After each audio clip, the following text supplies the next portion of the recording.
Hi, I'm William Mason with the Law Offices of Tony Tyer, and today we're going to be talking about amending your trust after marriage. Marriage changes a lot of things, but should it change your existing trust? To answer that question, let's look at a brief hypothetical. John Doe has two children, Dick and Jane.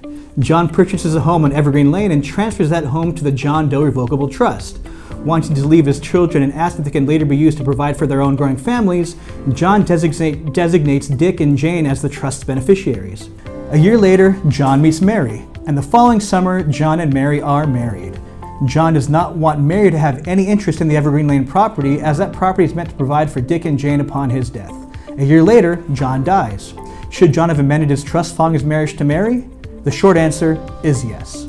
What we're looking at here is something called the Omitted Spouse Doctrine. Although Evergreen Lane is technically separate property, pursuant to the California Probate Code, because John failed to provide for Mary in the trust that he executed prior to the marriage, Mary will receive a share of his estate, including John's 1/2 interest in the community property and a share of John's separate property equal to that which he would have received had John died intestate, meaning without a trust.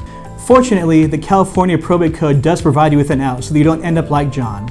Under the probate code, a surviving spouse will not receive a share of a decedent's separate estate so long as the failure to provide was intentional and apparent within the documents. Bouncing back to our friend John, had he simply amended his trust to acknowledge that he married Mary and then specifically disinherited her within the instrument, John's children would not be required to share Evergreen Lane with their stepmother. Appreciate you watching this video. If you like this content, please like, comment, subscribe. Thanks for watching, and we'll talk to you soon.